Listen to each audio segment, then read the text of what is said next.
ও কৌশিক, তুমি? আমি অনেকক্ষণ যাবত এখানে দাঁড়িয়ে আছি, কোনো রিক্সা পাচ্ছি না, কিচ্ছু পাচ্ছি না। আমাকে বাসায় পৌঁছে দাও তো। আচ্ছা স্যার, আপনার সাথে কিছু কথা বলার ছিল। হ্যাঁ বলো না, বলো। আসলে স্যার, এই রফিকের বাড়ির সামনে একটা জটা দেখছি। তোমার সাহস কত বড়? তুমি আমার বাড়িতে এসে তুমি আমার মেয়েকে নিয়ে যেতে চাও? এই কি হয়েছে রফিক? এই ছেলে বলতেছে সে নাকি আমার মেয়েকে ভালোবাসে। শুধু আমি না, আপনার মেয়েও আমাকে ভালোবাসে। আমিও ভালোবাসি। ভালোবাসো ঠিক আছে, কিন্তু এইভাবে বেয়াদবের মতন একজন বাবার কাছে তার মেয়ের বিয়ের সম্পর্কে বলাটা তোমার মোটেও ঠিক হয়নি। চাকরি বাকরি কিছু করো? না স্যার, চাকরি বাকরি কিছু করি না। তোমার কোনো আইডিয়া আছে মেয়েদেরকে কত যত্ন করে বড় করি? ওর পেছনে হাজার হাজার টাকা খরচ হয়েছে। তুমি কি পারবে সেই টাকা খরচ করতে? তাদেরকে মানুষ করে আর তোমাদের মতো বেকার ছেলেরা এসে আমার মেয়েকে চাইবে আর আমরা দিয়ে দিব? এত সহজ? যাও এখান থেকে। দেখলে তো আজকালকার ছেলেরা কেমন লাইফলেস। চাকরি বাকরি খবর নাই, বিয়ে করতে এসছে। তোমার মতো ছেলে আজকাল কয়জন? এই যে তুমি ক্রিকেট খেলো, এটা তোমার শখ, এটা তো তোমার প্রফেশন হতে পারে না, তাই না? জি স্যার। যখন একটু ম্যাচিউরড হবে, ভালো চাকরি করবে, তখন বিয়ে শাদী করবে। আজকাল তো ভালো চাকরি ছাড়া মেয়ের বাবারা মেয়ে দিতে চায় না। জি স্যার। তুমি কি যেন বলতে চাইছিলে আমাকে? তেমন কিছু না। বাবাকে বলছো বিয়ের কথা? বাবা কি বলছে, রাজি হয়েছে? কিছুই বলি নাই আমি। আর যদি বলতামও উনি রাজি হতো না। মানে?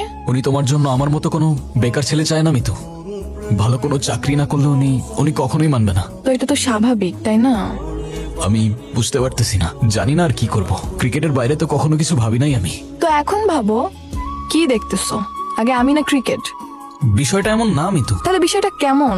শোনো, এসব বাদ দাও, এসব বাদ দিয়ে না হয় এখন একটা চাকরির জন্য ট্রাই করো। কি চাকরি করব আমি? আর কে দেবে আমার চাকরি? আমি ক্রিকেট ছাড়া কিছু পারি?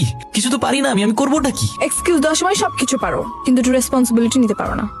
তোমাকে আমার কিছু বলার নেই, থাকো তুমি, আমি গেলাম। আরে কিরে, কিছু হলো? আরে না রে ভাই, যেখানেই যাই হয়তো এক্সপিরিয়েন্স চাই, নাইলে মামা চাচার রেফারেন্স। এসব ছাড়া আজকাল কিছু হয় নাকি? ওর জন্য কিছুই করতে পারতেছি না আমি। চিন্তা করিস না, ট্রাই করতে থাক। জানি না কি করতেছিস। না কিছু না। দেখি মিতু, এটা কে? ও স্টোরি দিছে এটা? কই আমি তো দেখলাম না। হ্যাঁ কই, আমার আইডি থেকে তো দেখা যাচ্ছে না। হ্যাঁ তো আমার মনে হয় কি ও তোরে হাইড করে রাখছে। মানে শোন শোন শোন, কিসে পড়ো তুমি? জি, ইংলিশ ডিপার্টমেন্ট। আর কত বছর লাগবে অনার্স শেষ হতে? সামনের বছর শেষ হয়ে যাবে। কে এটা মিতু? নিজ হাতে কেক খাইয়ে দিচ্ছ, আবার সেটা ফেসবুকে স্টোরি দিয়ে আমাকে হাইড করে দিচ্ছ কেন?